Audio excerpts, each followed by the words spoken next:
Yeah, we are really happy to be today with Artem Nikitin, who is urban strategist, and we are really happy that you will share with us your projects. Thanks a lot for coming. Feel free to present more about yourself, and yeah, floor is yours. Yeah, thank you. Thank you for having me today. Yeah, I'm also happy to share some of my thoughts about what is the urban governments and what is the intersection between urban governments and user experience. And this is the topic that I want to raise today, exploring how user interface and user experience affect to urban design and urban governance. Yeah, let me briefly introduce myself. I'm Artem, and I'm design strategist with a background in architecture. I used to, yeah, originally I'm an architect, but for the last 4 years I've been working in the field of urban development and urban technologies. I'm always was interested in exploring how emerging technologies can reshape conventional planning and conventional design practices. And my work and my kind of background is about how we can implement these technologies to see these kind of changes in social and different types of planning practices and infrastructures. Yeah, and currently I'm working in a Novalabs company. Mostly my main project now is JS system in Johannesburg. We are developing some kinds of web JS system that provides some insights and provides some kind of land development opportunities for developers. I will lately talk more about this project. Yeah, and talking about my main interest, research interest and project interest, currently I'm interested in examining the experimental institutional mechanism for the governance of data and cloud services. I think this is kind of the main kind of problem that really targeting me because there's like a lot of problem with the data, how we govern the data, how we give the data, how we work with the data, how we store the data. But for me it's most interesting one, how we set up our institutional mechanism and how our bureaucracy work and how our models of governance are working and how the data and technologies affect our models of bureaucracy and models of governance.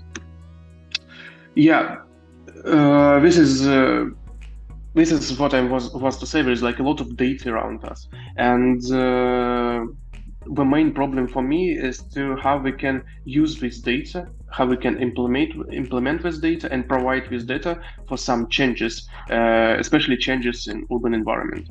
That's the answer that I found kind of for myself was the interface, because I really think that the lack of interfaces now that can kind of combine different type of analysis, for instance infrastructure accessibility, social cultural landscape, economic research, quantitative and qualitative analysis of urban infrastructure, all this data that we have, but we do not have like interface that can combine, blend and provide some kind of place and platform for communication.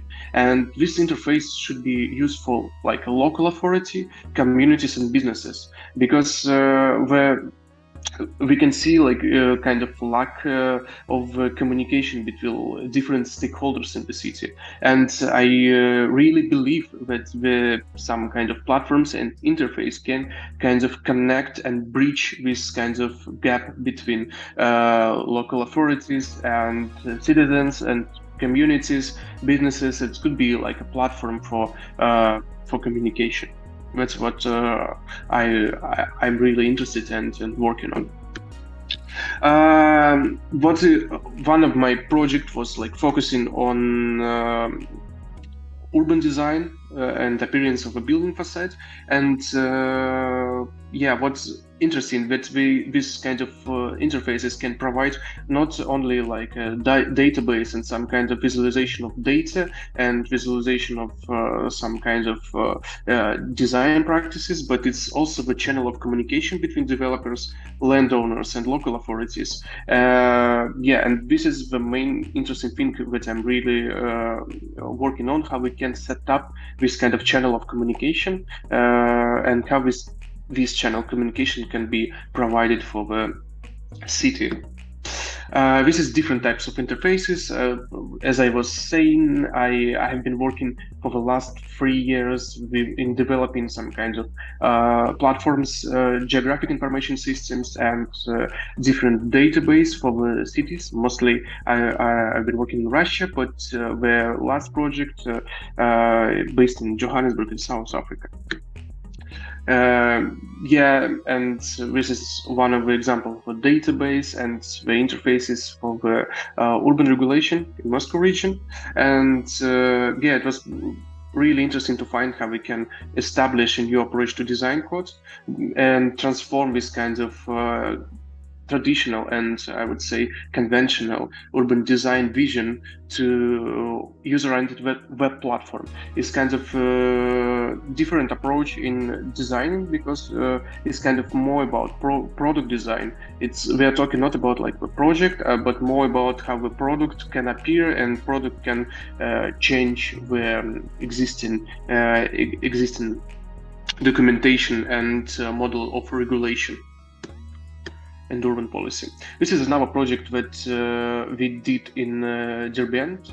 It's Dagestan Republic. It also was about kind of form-based code in the city. We work a lot with zoning and we work a lot with urban policy. And this is how we can transform conventional PDF kind of urban policy papers to some kind of digital platforms that can be also a channel for communication, and it can be easily visualization for the new design that can appear in the city. How we work? This is the kind of ongoing project that I'm working on. It's called One City. It's a Web.js platform. Mostly we are working with Johannesburg, but also some kind of we have a lot of okay.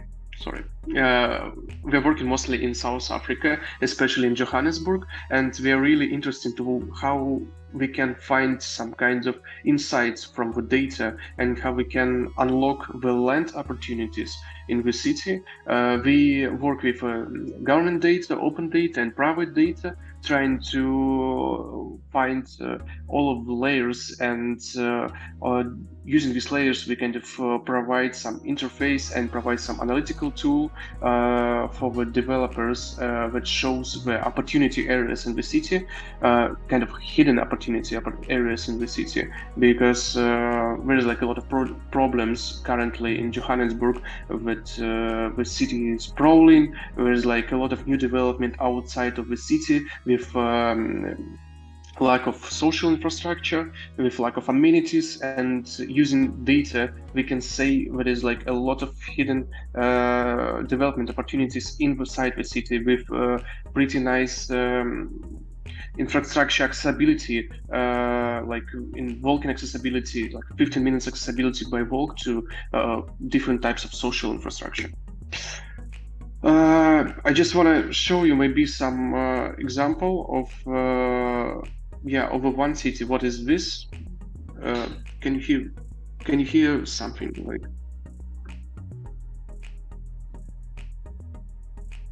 Is it any sound? Like, does it work well? No, not yet. Not yet. So maybe we can. Maybe now. I know that sometimes one needs to put almost to another provider. Sometimes I know that it works differently, but maybe you can just explain right now. If there is no sound, you can comment on this, because it's beautiful video, so we can hear it, but we can't. I mean, we can see it, but we can't hear it. But Yeah. Okay, yeah, I can. I will be like audio of this video. Okay, let's start from the beginning. Yeah, unfortunately, it's pretty difficult to show the to. Ow, sorry. Let's start from beginning. Let's see some video from the Johannesburg that kind of presents one city project. We were talking about like the urban sprawl in the city because you can see here is like a pretty dense city center, but at the same time, there's a lot of mobility problem that affects residents, outskirts area, and the new development that appear outside of the city without any social infrastructure and right bad quality environment. And we were looking how we can change it and how the data, especially data-driven tools, can change this kind of approach to the urban design and outdated urban planning process. Yeah, together with Wits University, it was kind of research between Novalabs and Special Analysis and City Planning Department at Wits University. We established a one city tool. This is kind of the interface, and we were looking a lot, and it was a lot of kind of study on user experience, how people work with the data, how we use geographic informational system, how we can use the opportunity of the data to connect this kind of disparate data sources and change this kind of administrative silos. This is the interface you can see. This is like a lot of layers and also some kind of a dashboards that provides you information and analytical tool. Also, these areas can be you can see some kind of strategy with like special development framework that is implemented in the city. It's nice tools that can reduce analytics and consultancy costs. And what is much important, that it's aligned with city strategies. You can see what's going on in the city in the future and align with changes. Yeah, it was. We can talk more lately about this, but I started this presentation in kind of exploring and with a topic of UX in urban governance. But now I think that UI is also really important, and UI is the challenge and the question for a lot of urban planners and architects. What kind of user interface our city really need, and how we can provide a new type of interfaces for the city governance and design, how we can facilitate data-driven innovation for urban policy. Yeah, that's the question. And we'll be happy to discuss and to talk more and deep about my projects and how I see the user interface and how I see the development of new experience in our cities that can affect our quality of life, the quality of the city using the data-driven tools. Yeah, thank you so much. Thank you for sharing. And I would like to actually ask you not to remove yet the presentation, because sure, it would be great to actually first discuss some things, because I had a lot of questions about that. And some of them, I think that's the first one, probably to start to understand better the framework of this, was what's actually for urbanists is urban governance. Like for when we hear the word governance, right, we usually have in our head something which can be either involvement of strategic like bodies which will create, right, our future. But what for you as an architect and urbanist is urban governance? Yeah, using the term of urban governance here, especially, I mean that there's like, the city is, the urban planning is a lot of about documentation. It's a lot about like paperwork, and especially with like models of bureaucracy, with zoning and planning application. There's like ton and plenty of PDF file now. It used to be a paper, but now it's PDF. But I think it's a pretty outdated approach in how we can use technology to govern and use technology in our bureaucracy models. If it's architects can hear me now, they can understand because like 50 years ago we used like a pencil and paper to produce some kind of drawings, but with kind of technologies in the last 10-20 years we have started to use some kind of CAD program, and CAD is pretty the same. We use technology just to reproduce our patterns of behavior as it was with a paper and pen. And this is the same that I'm gonna say about the governance. We use the same patterns with paper-based documentation that is really outdated and obsolete. And talking about the changes in urban governance, I'm just want to bring the kind of a new angle about how we can move and shift from the PDF files from some kinds of more algorithmic and data-driven tools in our bureaucracy models. And this, I don't know, is it the answer about the urban governance? Yeah, it's actually more open question because right now there are many indeed changes which you also talked about, right? So actually maybe the whole term itself can be transformed in some sense, right? And in this sense, stakeholders of urban governance maybe can also be changed. Who were those stakeholders in the case of your project in the South Africa? The one you mentioned. Yeah, as I've mentioned, the interfaces can be used for the different types of stakeholders. And previous models of governance, for instance, if you open the planning application or zoning, it's really kind of intense information and it's hard to navigate, hard to use it. And especially the main stakeholder for the kind of PDF-based documentation was local authority and maybe urban planners. Yeah, but what is interesting that UI and interface can also involved in this conversation communities and citizens because they kind of structured and provide new type of kind of language for this bureaucracy and for these models, because it's much it's much easier to use and it's much user oriented, I would say, and pretty friendly in the case of interaction. And talking about the stakeholders is for me it's also about local authorities, businesses and communities. And working especially with Johannesburg in South Africa, we really want to involve all of this type of stakeholders because the city is for everyone, and talking about the city development is pretty much impossible without businesses, without local authorities, and especially without the communities. If you want to kind of develop our cities, if you want to change our spatial kind of quality, we need to involve in this kind of changes and in this conversation for kind of multiple and different types of stakeholders. That is really important. Mm-hmm.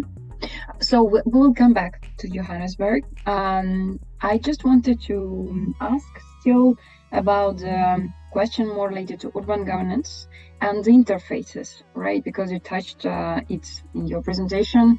And my question always have been whether creating new interface, right, for a city may not actually create some kind of opposite effect sometimes when citizens who are maybe used to the fact that city is physical, right, may get what we call problem of kind of too many ways, right, of interactions. And recently I also was reading that some people from UNDP, right, who were actually organization where they are helping to kind of also find new strategic ways of interacting, for example, with cities and with other problems. They were saying that some cities in Malaysia, they created so many apps, right, that they needed to create yet one more app to navigate all those apps which I created. So what you talk about interfaces for me, which I really like, is that it is not just an app, right? It's more generic, maybe approach also. So do you know how to first avoid this kind of creation of additional bureaucratic kind of materials, right? And create kind of a new way to indeed easy way. So maybe you can elaborate on this UX UI for city interface. Yeah, it's interesting. Yeah, and it's a really good question. I was mostly talking about really not one interface for the city, but mostly about the approach and about the changes in the values and the changes in the kind of practice in the design, because we used to work with a city as it was like a project, and we kind of prepare some kind of documentation, prepare some kind of PDF that is kind of finalized and say, this is the strategy, and we're gonna work with this how our city will look in like 10 years. But it's pretty impossible, because future is like not the point B. It's kind of, it was previously it was like the journey from point A to point B, and I was talking about the interface and this type of approach of bureaucracy and governance that data-driven tools can be implemented to provide a new type of strategy, not from point A to point B, but from point A to different points, because it's kind of endless process. It's kind of not the final documents, but more like a tool for governance. It could be just a really working tool, not just a presentation of a vision, but more like a workspace for the local authorities. And there is, and you also kind of touch a pretty difficult topic, I would say, because there is like a lot of interfaces appear right now everywhere, and how we can structure and how we can provide something like what can be easily talking about the experience and interaction. And I don't know, I would say there is like, it should be more integrated, and we need to make these bridges between different types of applications, and trying to find kind of one language, not one, but kind of try to find a language how we can use and prepare some kinds of experience for everyone that is like more focused and more user friendly, I would say. Mm-hmm. Yeah, and talking actually for me, when you were showing, maybe you can actually go back to the video which you were illustrating for the project, where you showed this beautiful imagery of the city itself. What was the main motivation for you personally, and maybe also for the team to start to work there? Like, why exactly Johannesburg, and why there? What were the main lessons learned, so to say, from there? Yeah, talking about I mean, interfaces maybe also, and yeah. Yeah, the main problem, I mean, the Johannesburg is a nice example of how urban sprawl affected the city, because there's like a pretty dense city center, but at the same time there is like a really huge amount of new development like this that is outside on the outskirts area and outside of any type of infrastructure. There's like a lot of developers working on the fields, on the green fields, and because it's like cheaper, because it's easier, you can change the zoning permission, and you can get easily the application and build a lot of kind of houses, detached houses out in the outskirts area.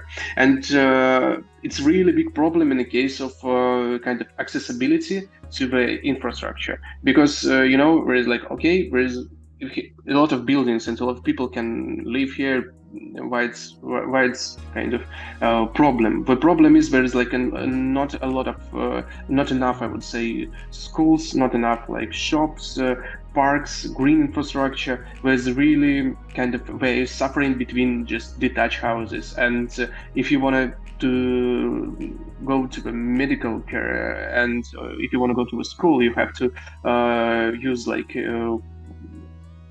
car to go to the city center, because all of type of infrastructure now based in the city center. And we can prove with the data. It was interesting how we can use the data to prove this kind of hypothesis that okay, we know that there's like a lot of new development outside of the city center. Okay, we also know that there's like no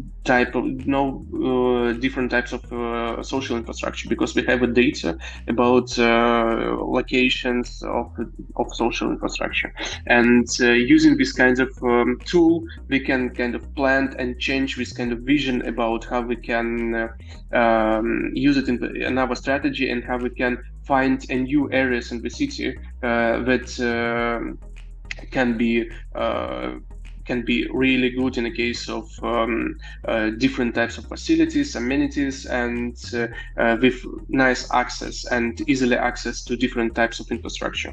That was the main interesting case, and especially in Johannesburg, as I would say, there's like a lot of new developments outside of the city, and the question was how we can use spatial data to change this kind of approach, and to show for the developers that there is like a lot of nice place inside the city, a lot of hidden place inside in the city, and data can show these kind of hidden opportunities, and you can build, develop, and use data for your development, for a new development. Talking actually about also development, as we discussed a bit before with you, what is for me also a big question in this case of studies for cities? What are the limits always to say, for example, you have information about some social infrastructure, right? How much of the whole data would you say you would actually need to build some kind of like a representation of a city? So how much actually all what you have got to analyze in terms of data about the city is actually a real representation? Because it's known for me also from some projects, right, that we grasp only some bits of the information about the city. So this interface we have, it is only partial information, right? And so for you personally, what was your experience, and what was it actually a challenge that you didn't have some information? As I was saying previously, there's like a lot of different kind of challenges and a lot of different problems with the data, especially problems with gathering the data, especially problems with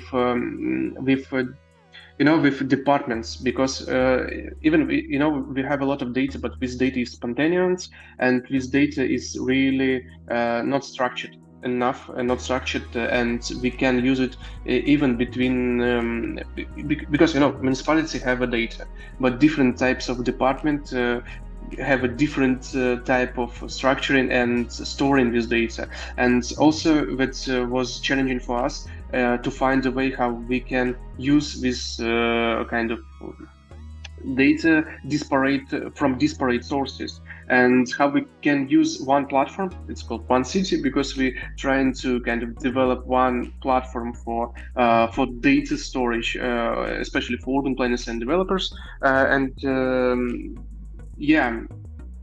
problem the problem is that the data is disparate from disparate sources, and it was really challenging for us to take and gather and get all of this data and put in one platform and use it for the accessibility analysis and so on, and for the site search.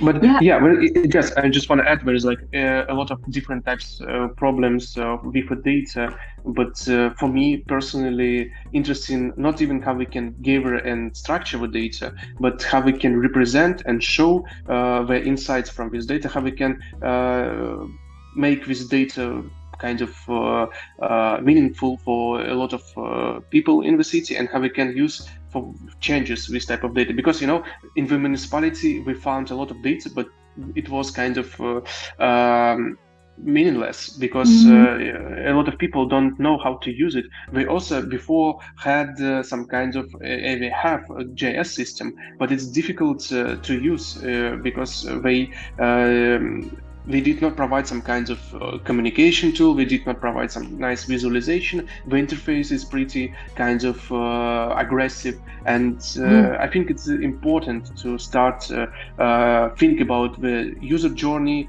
and different types of stakeholders, especially stakeholders as communities, citizens who can be involved in this kind of strategies and city development. Yeah. Yeah. So for, maybe coming more towards more general questions for you, if you compare your work, for example, in South Africa with the work in other continents or in other countries, what were differences? Because we often talk here in this series about some differences between approaches in South Africa or in some regions, right, with other countries. What were the differences, and what you would say maybe were the surprising things, like in terms of centralization of power? Can you elaborate a bit on that?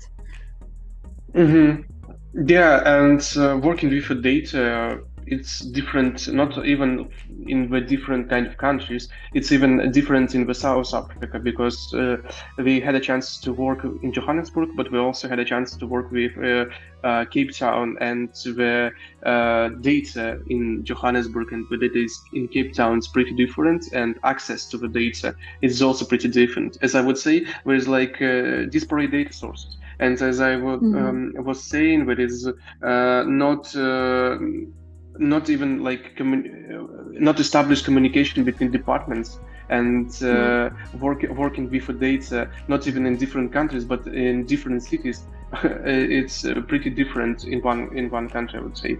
And yeah, because there is not a unified protocol with this data, and it's pretty challenging. And every time when you're facing with a new city, you have to kind of start from the beginning and start to think, okay, what's going on here? What's the data sources? Who own the data? Who work with the data? Where I can find a way to get this data? And yeah, there is like different, not even in different kind of continents and countries, but it's different even in different departments in one city.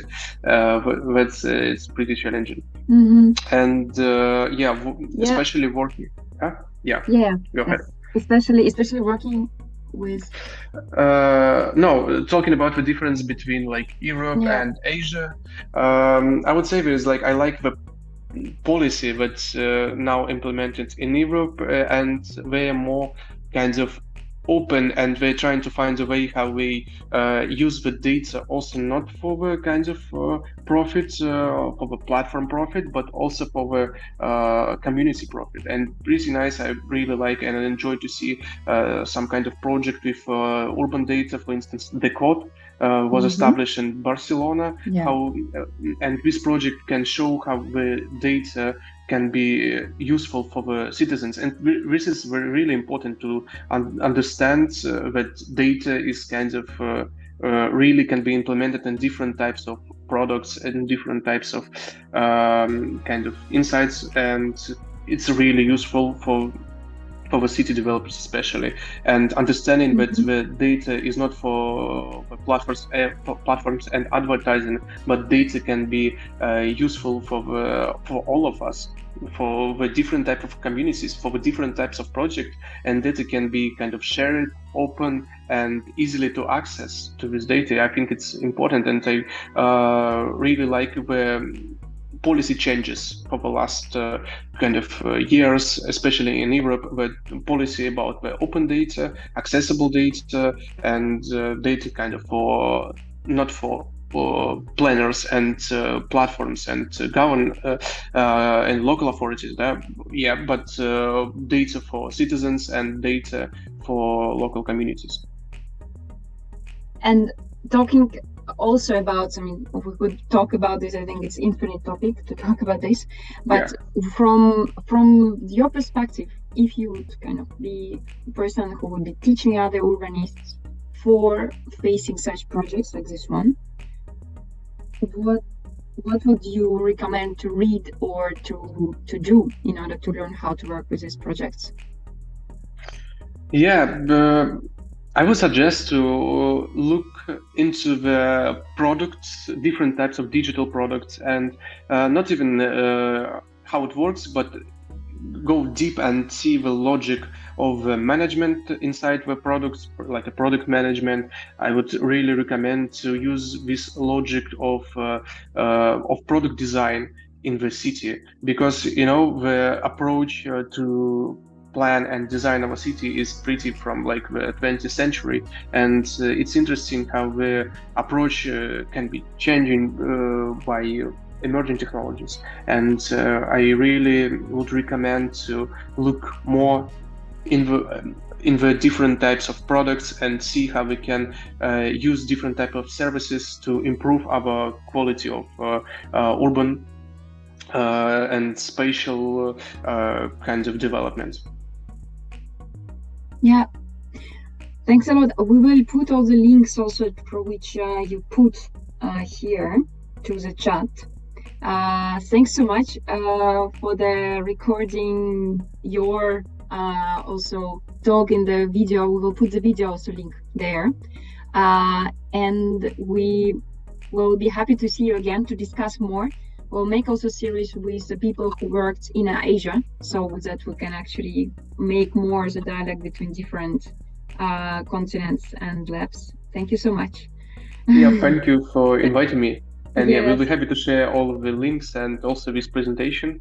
Yeah, happy to continue this type of discussion, because there's like a plenty different directions, and we touch some like themes, but it's these themes need to be unfolded in the future. Yeah. Thank you so much, Artem. Yeah, thank you.